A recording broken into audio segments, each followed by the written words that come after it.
Hello everyone! Welcome sa channel namin, Kitchen Pinoy. So guys, ipapakita ko lang sa inyo kung ano yung mabibili ng 4,000 pesos natin dito sa Amerika. Bali, 73, almost $74 lahat ito. Itong mga nabili lang natin dito. Ito yung salmon. $23.25. Bali, $10 per pound ito. Pero ito naka-sale. Mayroong $5 na discount. So, bali magiging $18.25 na lang ito. So, $18. Itong kalahati ng salmon. Ayan, kalahati yan. Bali, 2.33 pounds. Mga almost, more than a kilo ito. More than 1 kilo ito. Itong sausage natin dito, Italian style. Smoked sausage with parmesan cheese. Ayan. So, ayan. Ito, naka-sale din ito. $10 ang original price nito. Ngayon, $7 na lang yan. Ang presyo niyan. 6 something, almost $7. Itong garlic natin ito, pressed na garlic ito. US garlic ito. Product of USA ito. Ito siya. Ayan siya. Product of USA. So, $6 ito. Garlic ito, $6.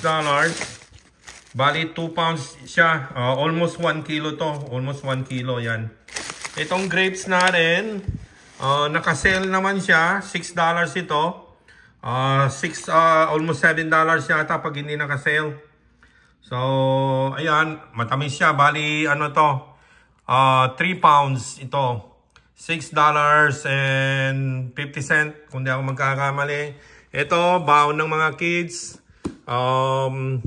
Nabili nung anak ko to. Itong pinili niya. Ito yung binabaon niya.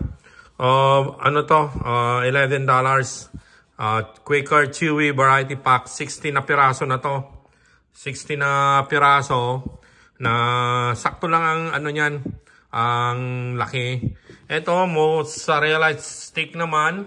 Bali, 72 stick na yan na mozzarella. Ito yung mozzarella na ilalagay mo sa oven na o kaya air fryer para lumambot siya.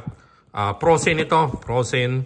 $14 ito. $13.80 something. Also, bali $14 na yan.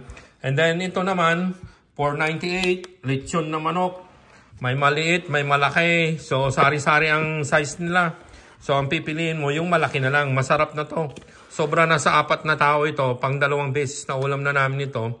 Yung leftover nito, pwede mong isahog sa pansit.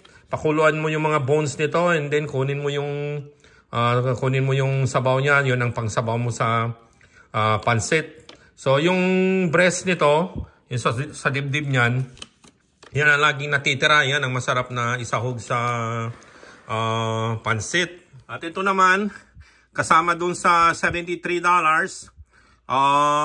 dalawang ripaki ng tubig, filtered water, purified water lang ito. So, parang na-filtered lang ito. 40 na piraso ang isang bag, isang pakete. Bali $4.25. Yan. So, dalawa yung kinuha ko. Binabaon ng anak namin sa school to So, ayan. Bali dalawa, $8.50 itong dalawang pakete na to. Bali 80 na piraso na yan. So, yan na mabibili ng 4,000 natin dito sa Amerika ngayon, guys. Yan yung medyo nagmahal itong chicken nila. Mura pa rin to. Matagal ng $5 ang presyo nila yan, $4.99. Dati ito, last year ito, bali $5 lang ito last year. Nagmahal naman ng $1 na mahigit ngayon.